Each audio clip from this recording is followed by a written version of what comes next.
welcome back to my channel. My name is Christina, and today I am here to tell you about the medieval romance books that I am planning to read. I know I've been mentioning it a lot, but it's a new thing for me. I've never read romance novels before, and but I'm interested in reading them, so I'm very curious to see what it's like.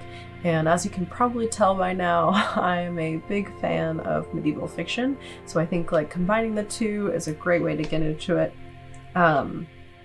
So what I did was I went on Goodreads and I looked at the top authors in the medieval romance category, and my plan was originally to buy the top 5 books like on Goodreads, but some of them were like, you know, book number 4 in the series, or, you know, book number 17. And so obviously I didn't want to start in the middle of a series just because it was like on the top 5 list. So what I did was I picked the top 5 authors and picked books that sounded interesting to me.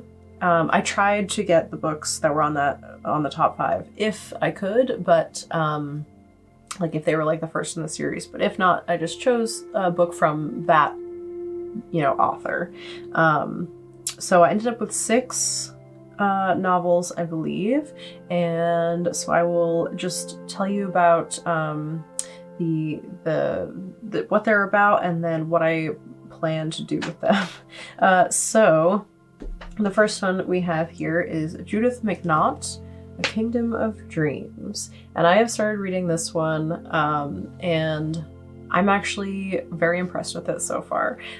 This probably sounds terrible, but when I thought about starting to read medieval fiction, or I'm sorry, medieval romance, I essentially, in my mind, I was like, oh, it's going to be like airport fiction. It's going to be trashy and not well written, but I was wrong. That was a bad judgment to have made, because it's really well written, and the characters are well done, and the story is great, and I'm just really enjoying it so far. It's basically about this Scottish clan leader's daughter is abducted by their enemy, their like mortal enemy, and you know, is like imprisoned by them, and they're thinking about trying to ransom her, and she slowly falls in love with her captor. And as I'm saying this, it's sounding very Stockholm Syndrome, but as far as I know, that's not what's happening. So that sounds really bad actually when I say it out loud, but I swear it's really good, and it doesn't seem that way when you're reading it. So I'm impressed with this one so far. It's been a great start. I'm really enjoying it. So Kingdom of Dreams is the first one I will be reading. And then the next one is Jude Deveraux, The Black Lion. This one, let's see, darkly handsome and rich beyond imagining, the bold English conqueror was called the Black Lion for his lion-like fierceness. He had no match among enemies or women until he met Leone, the green-eyed beauty whose fiery spirit matched his own. Through a whirlwind, romance, and stormy marriage, she endured every peril to be by his side until jealousy and vicious lies drove her across the Irish Sea and into grave danger. One man could save her, only the fierce Black Lion, and the courage to destroy the ruthless plot that had driven them apart and threatened the bond of love they had vowed could never be broken. I'm interested in this one. It sort of sounds like it spans like a whole marriage, which is interesting, because I find a lot of romance books tend to be like the story of them falling in love, and so I like the idea that it's sort of like a romance like about their lives together in a sense, and the things that they go through as a couple. But so yeah, this one it sounds great. Jude Deveraux, the magnificent love story of a fearless lord and the woman who tamed him. So yeah, there it is. All right, so the next one is For My Lady's Heart by Laura Kinsale. This one has like the longest text on the back I've ever seen. I'm not going to read that to you. I do know, I think this one, yeah, so this one is the one where she writes the dialogue in with like some medieval or like Old English phrases and words mixed in, and this back is like talking about how she wanted to make it feel authentic, and she tried to make sure that the words were used in a way where it was obvious through the context like what is happening, but there is like a glossary in the back if you still don't like know the words, but I find that really interesting. Like, she's going to great lengths to not only like write a good story, but to make it feel authentic and sound and, you know, just be written in a very special, specific way. So I think this one will be good. It sounds like a lot of care was put into it, a lot of thought. So I'm interested to see what this one is like.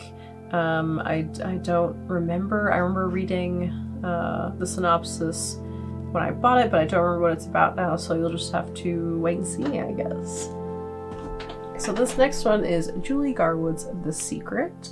So this one is about a woman who apparently tells her Scottish friend that she's going to come home for the birth of her child and to meet her father, who she's never met, and apparently meets a Scottish barbarian and falls in love. I wanted to mention, by the way, what is the deal with all of the medieval romance being about Scottish people? Not that there's anything wrong with that. That's great, but they're just like, seems like they're all about Scottish. And I mean, medieval, you know, it could be anywhere, but it's just all in Scotland. And I don't know why. Shrek, I guess even Shrek was like a Scottish love story when you really think about it. But anyway, so Julie Garwood, The Secret. Julie Garwood was, I think, one of the standout ones on the Goodreads. Like, a ton of her novels showed up there, so hopefully this will be good. If not, it'll, you know, at least it'll be entertaining. Alright, so the next one is Johanna Lindsay, Prisoner of My Desire.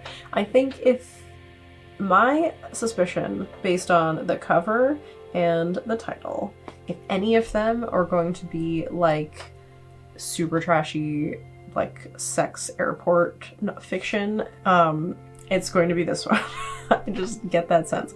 But I could be, you know, jumping the gun. I might not know what what I'm talking about.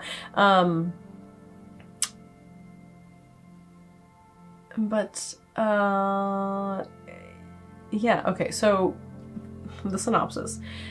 Captive of love, a spirited Rowena must produce an heir or incur the dangerous wrath of a ruthless stepbrother who stands to forfeit his ill-gotten wealth, and the magnificent Warwick is the perfect choice to sire her child, though it means imprisoning a handsome knight and forcing him to bend to her amorous whims.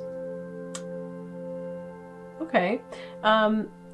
Vowing to resist, but betrayed by his own virility, noble Warwick is intoxicated by Rowena's sapphire eyes and voluptuous beauty. Yeah, no, you know what? This is definitely going to be intense. So here's the thing about me that might make this awkward. I am... I don't want to say like a prude or conservative, but just very reserved, I guess, when it comes to talking about like sex or like really sort of intense romance stuff. So this will be interesting for me to read and then talk about, but I'm excited. I think it'll be fun. I think it'll help me, you know, break some barriers, really going outside my comfort zone. You'll get to watch me struggle through some of these, I'm sure. But so yeah, so the next one is Everlasting by Kathleen E. Woodwiss. she was another one I think that showed up a lot there on Goodreads. This one is about Abrielle, a privileged daughter coveted for her bearing, her breeding, her wit, and her beauty. But when her stepfather is denied his rightful title and the wealth that accompanies it, Abrielle finds herself suddenly disgraced. Only one man would still have her, the oafish and grotesque Desbon de Marle. To rescue her once proud family's honor, Abrielle must sacrifice her virtue to the scoundrel she fears and detests, even as she yearns for another lover. Dashing, handsome, tall, and kind, Raven Seaburn is quite unlike any man Abrielle has ever encountered, but their love can never be, for Abrielle is betrothed to a monster, and the well-being of everyone she cares for demands that she honor her promise. Still, Raven knows he has found the true one and must never let her go. Through secrets, deceptions, dishonor, and unimaginable peril will surely be their fate if they follow the dictates of their hearts. So this one sounds more like a romance I can get into, where it's sort of like, you know, she's being forced into the situation, but like there's a man that she pines after, and they end up together, I'm sure, in the end. So this is sort of the romance I was picturing, versus like this book where it's basically like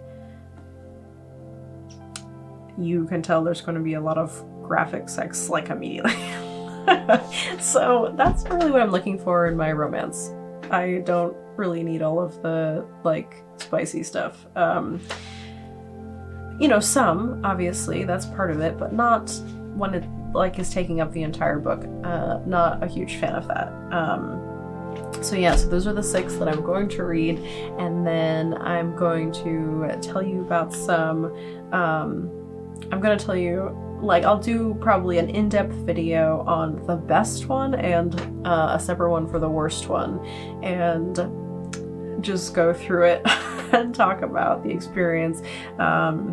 And I think it's going to be super fun. I hope you're looking forward to it, and I will see you very soon with another video. Thank you so much for watching.